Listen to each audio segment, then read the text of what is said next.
Hello friends, my name is Roshni Bhatt. Today I will discuss about that various types of antibodies which are present in our body, and then function is that we know about that function of that antibody that protect our body against that foreign particles, microorganisms or other pollutant substances, right? See, here one is that आज हम discuss करने वाले हैं बहुत सारी antibodies के बारे में जो 5 तौर की है: IgG, IgA, IgM, IgD, IgE और ऑप्सोनाइजेशन प्रोसेस के बारे में। तो let us start. First of all, IgG antibody. So Ig, it is a indicate that immunoglobulin, right? Immunoglobulin की बनी हुई होती है ये एंटीबॉडी, और गामा टाइप की ये 4 पॉलीपेप्टाइड चेन्स होती है, right? See here one is that, see आप देख रहे हैं कि यहाँ पर 4 पॉलीपेप्टाइड चेन्स लगी हुई है। Okay, see here one is that 4 polypeptide chain that are 2 are heavy chains and 2 are light chains. Okay, see here one is that light chain that are 2 portion. First of all, VL, it indicates that variable region of heavy chain, right? Variable region of heavy chain, sorry, variable region of light chain का ये portion है। See here one is that constant region of that light chain. Okay, ये variable है, यानी कि यहाँ पर बहुत सारे अमाइनो एसिड जो होते हैं, अमाइनो एसिड ये क्या करते हैं, यहाँ पर बाइंड हो सकते हैं। ओके, वेरिएबल रीजन पर, और ये है variable region of heavy chain और constant region of heavy chain, right? Constant region it is the CH1, CH2 और CH3। This one is that heavy chain के 3 पार्ट्स होते हैं, लेकिन लाइट चेन के 2 ही पार्ट होते हैं, वेरिएबल और constant. Okay, see here one is that variable region also having that antigen binding site। ये वेरिएबल रीजन में एक पार्ट होता है, उस पर एंटीजन बाइंड हो सकता है इसे, यानी कि एंटीबॉडी एंटीजन से कैसे बाइंड होगी, तो उसका ये वन रीजन होता है। सी हियर वन इज दैट, ये होता है हमारा बी सेल्स। ओके, और यहाँ पर कोई एंटीजन आ रहा है तो एंटीजन बाइंड होगा इस FAB पोर्शन पर। Okay, see here one is that FC it indicates that phagocytic cell binding site, यानी कि कोई भी सेल जो है वो रिसेप्टर्स उसके पास होते हैं एंटीबॉडी के लिए। ओके, यानी कि यहाँ पर बी सेल्स है या फिर मास्टर सेल्स है तो उसके पास कैसा होगा, तो रिसेप्टर्स होंगे। ओके, रिसेप्टर्स क्या करते हैं, तो एंटीबॉडी को पहचानते हैं।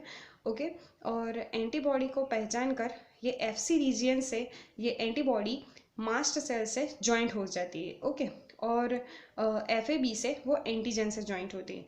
तो ये थी IgG की बात। Okay, see here one is that antibody, it is also called that H2L2 because that are 2 heavy chain and 2 light chain. Okay, तो ये हमने देख लिया कि वेरिएबल रीजन होता है, कांस्टेंट रीजन होता है दोनों चेन में, हैवी और लाइट चेन में। Okay, see here one is that some features are IgG।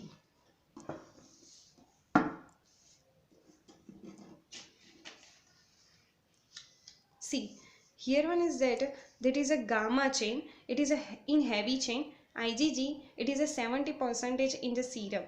IgG जो है वो बहुत सारे होते हैं, बहुत सारी एंटीबॉडी इस कॉन्सेंट्रेशन में होते हैं इन सीरम में, बिकॉज IgG जो है वो प्लेसेंटा थ्रू हमें मदर से मिलता है। ओके, इन फीटल और एम्ब्रियो टाइम में। ओके, और इन हाई कॉन्सेंट्रेशन है उसकी सीरम या फिर ब्लड में। ओके, और उसकी नॉर्मल कॉन्सेंट्रेशन हम देखें तो कितनी होनी चाहिए, तो 8 to 60 मिलीग्राम पर ml। उसके 4 टाइप्स हैं। Okay, IgG1, IgG2, IgG3, IgG4। Okay, the main function is that inactive the virus and toxin को इनएक्टिव करके हमारे शरीर को बचाता है उसके against, and part in opsonisation. और ऑप्सोनाइजेशन प्रोसेस में ये पार्ट लेता है। तो what is the meaning of opsonisation? See here one is that opsonisation is a one type of process. See आपको यहाँ पे दिख रहा है, ये है phagocytic cells. We know that what is a phagocytic cells. तो फैगोसाइटिक सेल्स हमारे शरीर में दो ही है, neutrophils and macrophages. Okay, neutrophils और macrophages contain receptors that recognize that opsonin receptors. Okay, तो उसके पास क्या होता है, ऑप्सोनिन रिसेप्टर्स होता है जो ऑप्सोनिन प्रोटीन को पहचानता है। सी here one is that antigen.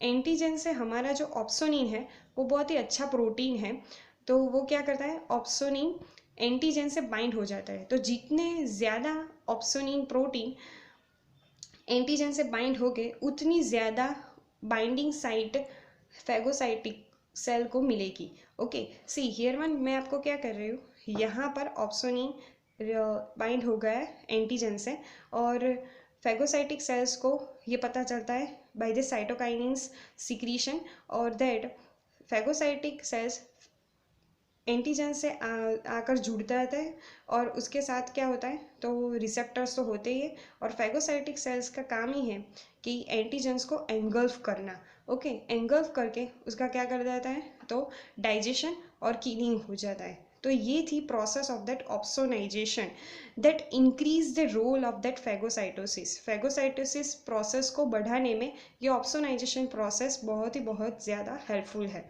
Okay, तो ऑप्सोनाइजेशन प्रोसेस में हमारी IgG एंटीबॉडी वर्कआउट करती है।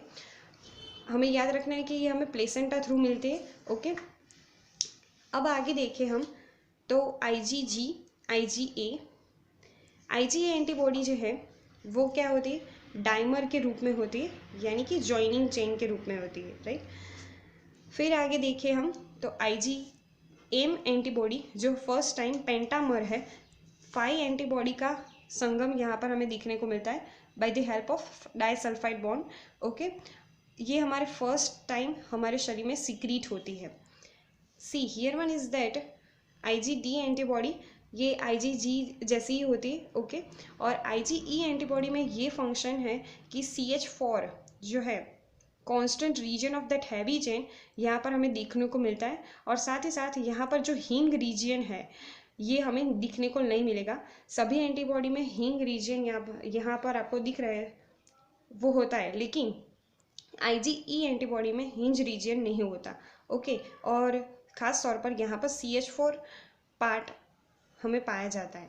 ओके, IgE एंटीबॉडी एलर्जन से हमें बचाती है, यानी कि यहाँ पर हाइपर सेंसिटिविटी जब हो शरीर में तब ये IgE एंटीबॉडी वर्क करती है। ओके, तो ये थी पूरी की पूरी information about that antibodies and what about that opsonization process. Okay, thank you.